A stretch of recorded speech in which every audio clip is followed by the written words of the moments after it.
دیکھو رسول کریم صلی اللہ تعالیٰ علیہ وسلم نے حضرت انس بن مالک رضی اللہ تعالیٰ عنہ سے فرمایا، یہ بخاری مسلم کی حدیث ہے، صبح صبح سرکار کی ملاقات ہوئی تو نبی پاک صلی اللہ علیہ وسلم نے فرمایا، اور لفظ بڑے خوبصورت ہیں حدیث کے۔ حضرت انس کہتے ہیں میں قربان جاؤں، میں تو غلام تھا نا، لیکن حضور فرمانے لگے، یا بنیا، او میرے بیٹے، تجھ سے ایک بات نہ کروں؟ یا رسول اللہ حکم کریں؟ تو نبی پاک علیہ السلام فرمانے لگے، انس بیٹا پتر اس بات کو یاد رکھنا کہ جب تو سویرے سو کے اٹھے تو سب سے پہلے اپنے دل پہ نظر ڈالنا، دیکھنا تیرے دل میں کسی کا بغض تو نہیں، کسی کی عداوت تو نہیں، اور پھر قربان جائیں۔ نبی پاک صلی اللہ علیہ وسلم نے یہ نہیں فرمایا کہ تجھے اتنی جزا ملے گی، اتنا ثواب ملے گا، اتنا اجر ملے گا۔ کیا انداز ہے کریم محبوب کا، تیرے آگے ہیں یوں دبے لچے فصحا عرب کے بڑے بڑے، کوئی جانے منہ میں زبان نہیں بلکہ جسم میں جان نہیں۔ حضور فرمانے لگے، انس دیکھنا ذرا ترتیب جملوں کی، فرمایا انس صبح اٹھ کے اپنے دل پہ نظر ڈالنا، تیرے دل میں کسی مومن کا بغض تو نہیں۔ ثواب نہیں بیان کیا بلکہ حضور فرمانے لگے، انس خیال کرنا بغض تو نہیں، اور فرمایا انس یہ خیال کرنا اور بغض نہ رکھنا یہ تیرے نبی کا طریقہ ہے، فرمایا یہ تیرے رسول کی سنت ہے، اس کا ذرا خیال رکھنا۔ وہ حضور نے فرمایا یہ میری وصیت ہے، میرے اس طریقے کو ذرا جاری۔ سویرے اٹھ کے موبائل پہ نظر ڈالنا ضروری نہیں،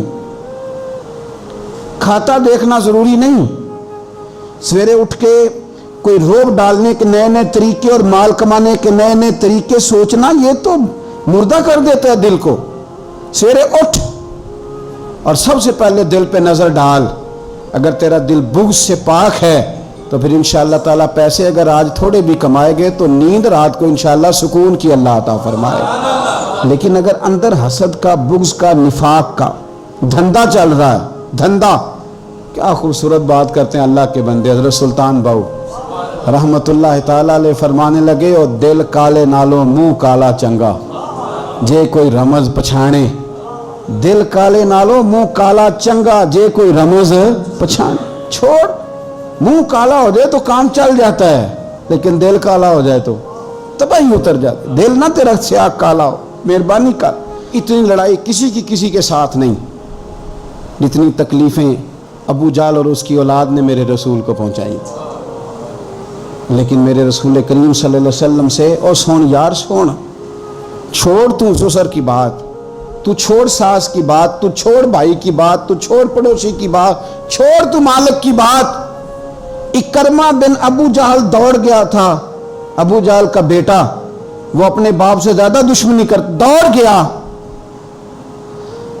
اور وہ کہنے لگے لوگ مکے والے کہ اگر اکرمہ ہاتھ لگ گیا تو عمر فاروق اس کے ٹکڑے ٹکڑے کریں گے، علی لٹکا دیں گے اسے، یہ بڑا کافر ہے، بڑا ظالم ہے۔ اکرمہ کی بیوی آ کے مدینے والے رسول کے قدموں میں بیٹھ گئی، رو کے کہنے لگی، سونیا چھوٹے چھوٹے بچے ہیں، تکلیف اس نے بڑی دی ہے، حضور اس نے اور اس کے باپ نے ستایا بڑا ہے، یا رسول اللہ کو مہربانی ہو جائے۔ تو نبی پاک نے سر سے پگڑی اتار کے دی، فرمایا جا اسے جا کے نشانی دینا کہ رسول نے تجھے معاف کر دیا۔ تو کون سے اتنے بڑے عداوتیں لیے بیٹھا ہے؟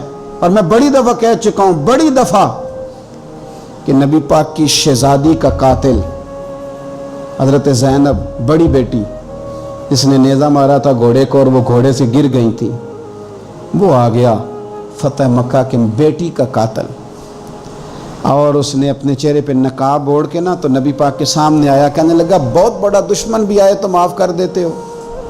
تو نبی کریم فرمانے لگے، بیٹیاں بھولا نہیں کرتی، پر تو کلمہ پڑھ میں تجھے بھی معاف کرنے کو تیار۔ یہ بھولا نہیں کرتی، کیا کروں، بیٹیاں کہاں بھولتی، لیکن تو پڑھ نہ کلمہ۔ یارہ بات کو سمجھے، کون سی عداوتیں لیے بیٹھے ہو؟ کر لو اس بہن کو فون جس کے ساتھ بلا وجہ کا رٹا ڈال لیا ہے، چچا چچا ہی ہوتا ہے، وہ کوئی کافر اور مشرک تو نہیں نہ ہو گیا، کر لو صلح۔ اور سنو، میرے نبی پاک صلی اللہ علیہ وسلم نے فرمایا دو بھائی اگر ناراض ہوں تو جو صلح پہلے کرے گا وہ جنت میں پہلے جائے گا، آگے آگے چلے گا۔ مہربانی فرمائیں، سب سے پہلے اپنی زندگی سے یہ عداوت نکالیں۔ ہمارا کسی سے رٹا ہی کوئی نہیں، جھگڑا ہی کوئی نہیں، کیا ضرورت ہے؟ جھگڑا اس کا ہوتا ہے جس کی کوئی ذات ہوتی ہے، جھگڑا اس کا ہوتا ہے جس نے اپنے آپ کو بت بنا لیا ہے، جھگڑا اس کا جس نے انا پال لی ہے، جھگڑا تو اس کا ہے جو کہتا ہے میں کچھ ہے ہوں، جھگڑا تو اس کا ہے۔ لیکن اگر میرے بھائی تیری ذات کوئی نہیں، تیرا رٹا کوئی نہیں، تو پھر حضرت سیدنا بلال حبشی حضرت ابو ذر غفاری سے ناراض ہو گئے تھے۔ بلال کا رنگ کالا تھا، ابو ذر غفاری کا گورا تھا۔ بلال مزدور آدمی تھے، ابو ذر غفاری سردار تھے۔ بلال حبشن کے بیٹے تھے، وہ چودھری کے پتر تھے۔ لیکن نبی پاک صلی اللہ علیہ وسلم نے فرمایا ابو ذر میں تب راضی ہوں اگر تجھ سے بلال راضی ہو تو سیدنا ابو ذر غفاری نے 1 منٹ نہیں لگایا، ذات کا بت کوئی نہیں تھا، جا کے تو جناب بلال کے سامنے لیٹ گئے، کہنے لگے حبشن کے بیٹے اٹھا اپنا پیر اور میرے منہ پہ رکھ، اور میں دنیا والوں کو بتاؤں کہ تھا تو حبشن کا بیٹا، پر مدینے والے رسول نے تجھے کتنی عزتیں عطا کر دی، مہربانی کرو۔ آپ یقین کرو ایسے گھٹن سی ہے، 10 آدمی اکٹھے نہیں بیٹھ سکتے کسی جگہ۔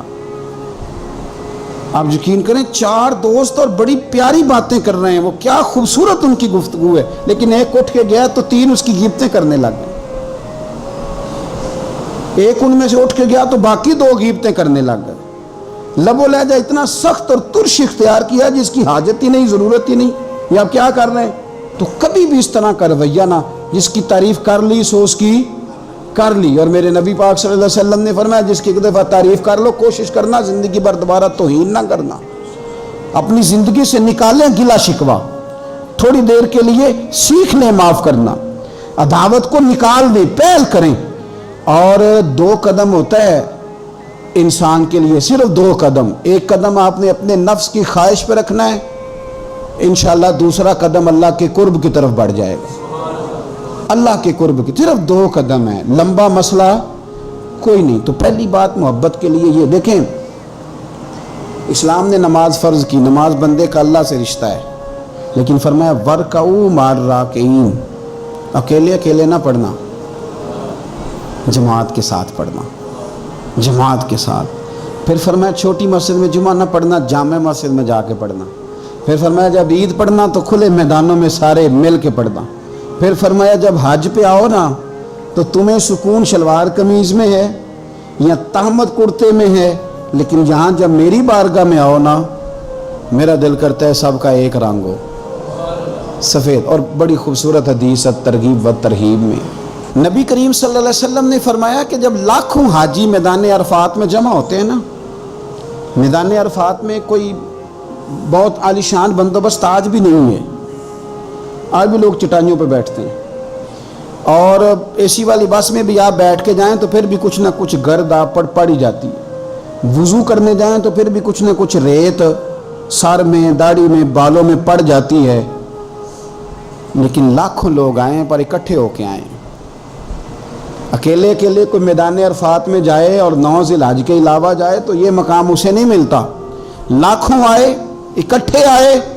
تو حضرت ابو ہریرہ رضی اللہ تعالیٰ عنہ فرماتے ہیں رب کریم آسمان کے دروازے کھول کے فرشتوں سے فرماتے ہیں ذرا نیچے تو نظر کرو، فرشتے دیکھتے ہیں نیچے تو اللہ فرماتے ہیں ان کے چہروں پر گرد ہے، یہ بڑے بڑے بنگلوں میں رہنے والے، ان کی حالت دیکھو کتنی آج خستہ ہے، گویا تم نے تو کہا تھا نا یہ فساد پھیلائیں گے، تو فرشتوں مجھے بتاؤ یہ اربوں پتی، یہ مفتی، یہ صوفی، یہ علامہ، یہ شیخ، یہ پیر، یہ اتنے اتنے بڑے لوگ یہ کدھر آئے ہیں بتاؤ؟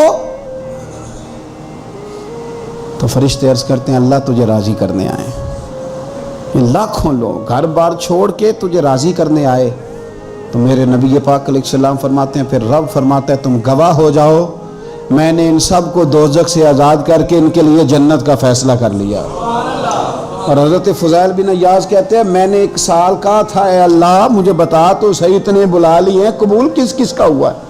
تو کہتے ہیں میں اور جاگتے ہوئے تو عاطف غیب سے ندا آئی فضیل تو کو منشی نہیں اللہ کی رحمت کا کہ تجھے پوچھ کے قبول کیا جائے گا، میں نے بلایا ہی اسے تھا جس کا میں نے قبول کر لینا تھا، دوسرا میں نے داخل ہی کوئی نہیں ہونے دیا، یہاں آیا ہی وہ ہے جس کا میں نے قبول کرنا تھا۔ حضور فرماتے ہیں رب فرماتے ہیں گواہ ہو جاؤ میں نے ان کے گناہ بخش کے جنت کا فیصلہ کر، اگلے لفظ سنیں گے تو اور خوش ہو جائیں گے۔ نبی پاک علیہ السلام فرمانے لگے، حضور فرمانے لگے رب فرشتوں سے فرماتا ہے انہیں بھی بخش دیا ہے اور جن جن کے لیے یہ دعا کریں گے میں ان سب کی بھی مغفرت فرما دوں۔ تو یہ ساری اجتماعی عبادات مسلمانوں کو آپس میں جوڑنے کے لیے، آپس کی محبتوں کے فروغ کے لیے۔ زکوٰۃ کیا ہے؟ امیروں کا غریبوں کو حصہ دینا۔ قربانی کیا ہے؟ اپنے پیسوں کا جانور خرید اور اپنے پیسے لگا کے اسے ذبح کر، پھر اس کا گوشت بنا، ساری ڈیوٹی تیری پر دینا غریبوں کو۔ یہ کیا ہے؟ یہ لوگوں کو ایک دوسرے سے جوڑتا ہے، یہ محبتیں پیدا کرتا ہے۔ میرے نبی پاک علیہ السلام نے فرمایا ایک دوسرے کو تحفہ لیا کرو، دیا کرو، اس سے محبت بڑھتی ہے۔ تحفہ دیا کرو، اس سے صرف لینا نہیں، تحفہ مہربانی فرمائیں۔ کسی کی جیب پر دھیان رکھنا منع ہے دین میں، بلکہ نبی پاک صلی اللہ علیہ وسلم نے فرمایا اگر تم چاہتے ہو نا کہ لوگ تم سے پیار کریں تو فرمایا جو ان کی جیبوں میں ہے اس سے بے نیاز ہو جاؤ، پھر تم یہ چھوڑ دو کہ یہ میرے لیے لایا کیا ہے۔ اگر تم لوگوں کی جیبوں پر توجہ کرو گے تو پھر وہ لوگ تم سے کبھی محبت نہیں کریں گے۔ لیکن ایک شریعت نے جو اینگل دی تحفے تحائف کی، اس کا جو انداز ہے اس پر ذرا غور کریں۔ حضرت جابر بن عبداللہ رضی اللہ تعالیٰ عنہ فرمانے لگے کہ میری اماں نے نا حریرہ بنایا، عرب شریف میں کھانا بنتا تھا حریرہ۔ میرے والد گرامی نے میری ماں سے سفارش کی، ان کے والد حضرت عبداللہ ابن عمر یہ میدان احد کے پہلے شہید ہیں، اور نبی کریم صلی اللہ علیہ وسلم نے فرمایا تھا جو شہید ہوا رب نے اس پر پردے ڈال کے بات کی، لیکن جابر جب تیرے والد گئے ہیں تو رب نے بے پردہ گفتگو فرمائی ہے۔ اتنا بڑا آدمی حضرت عبداللہ ابن عمر رضی اللہ تعالیٰ۔ تو انہوں نے نا اپنی بیوی سے کہا کہ اچھا سا حریرہ بناؤ، میں نے سرکار کی بارگاہ میں پیش کرنا ہے۔ تو کہتے ہیں بڑا پیارا، میری ماں نے نا بڑی خوشبو اس میں سے آ رہی تھی، وہ تیار کر کے اور بڑے برتن میں ڈال کے اوپر سے ڈھک کے مجھے دیا۔ جب میں نبی کریم صلی اللہ علیہ وسلم کی بارگاہ عالی مرتبت میں پہنچا تو اس کی خوشبو تو دور سے آ رہی تھی، اور ویسے بھی اللہ تعالیٰ نے غیب کی کنجیاں حضور کو عطا فرمائی ہیں، لیکن نبی کریم صلی اللہ علیہ وسلم پھر بھی فرمانے لگے تیرے باپ نے گوشت پکا کے بھیجا میرے لیے، اندر حریرہ ہے اور خوشبو آ رہی ہے۔ حضور فرمانے لگے تیرے والد نے کیا گوشت بنا کے بھیجا؟ اللہ کرے آپ کو سمجھ آئے میری بات۔ سرکار کسی سے کسی چیز کا مطالبہ کریں تو یہ اس کے نصیب ہیں، یہ تو وہ قبول ہو گیا۔ چونکہ نبی کریم کی تو بیٹی سیدہ فاطمہ کے گھر اگر شام کو کھانا نہ پکے تو رب جنت سے بھیج دیتا ہے، تو سرکار کو تو محتاجی نہیں کسی کی۔ لیکن حضور صلی اللہ علیہ وسلم، آپ بات کو سمجھیے گا میں کیا عرض کر رہا ہوں، اس اشارے کو سمجھیں جس کو صحابہ سمجھے۔ نبی پاک صلی اللہ تعالی علیہ وسلم نے فرمایا تیرے ابا نے گوشت پکا کے بھیجا ہے؟ تو کہتے میں نے پلیٹ اٹھا کے عرض کی حضور نے یہ حریرہ ہے، تو سرکار نے وہ نکال لیا۔ کہتے ہیں حضرت جابر ابن عبداللہ کہ میں چونکہ پختہ عمر کا نہیں تھا، میں واپس گیا، میں نے جا کے عرض کی کہ ابا جی نبی پاک صلی اللہ علیہ وسلم کو تو پتہ تھا حریرہ ہے اور اس کی خوشبو بھی آ رہی، پھر حضور نے یہ کیوں فرمایا کہ گوشت ہے اندر؟ قربان جائیں، جب عشق سکھاتا ہے آداب خود آگاہی، اقبال کہتے ہیں جب عشق سکھاتا ہے آداب خود آگاہی، آداب خود آگاہی، تو کہتے ہیں کھلتے ہیں غلاموں پر اسرار شہنشاہی، عطار ہو، رومی ہو، رازی ہو، غزالی ہو، کچھ ہاتھ نہیں آتا بے آہ و سحر گاہی۔ کچھ لوگ اصل بات نہیں نہ کرتے، پتہ انہیں چل جاتا ہے۔ تو مرحوم اعظم چشتی نے کہا تھا نہ علماں وچ پھسا سانو تو یار دی گل سنا سانو، تو چکر میں ڈال رہے ہمیں، نہ علماں وچ پھسا سانو تو یار دی گل سنا سانو، اوتھے علم دا سکہ نہیں چلدا جتھے عشق ہوراں دا ڈیرا ہے۔ حضور میری تو ساری بہار آپ سے ہے، میں بے قرار تھر میرا قرار آپ سے ہے، حضور میری تو ساری میری تو ہستی کیا ہے میرے غریب نواز، میری تو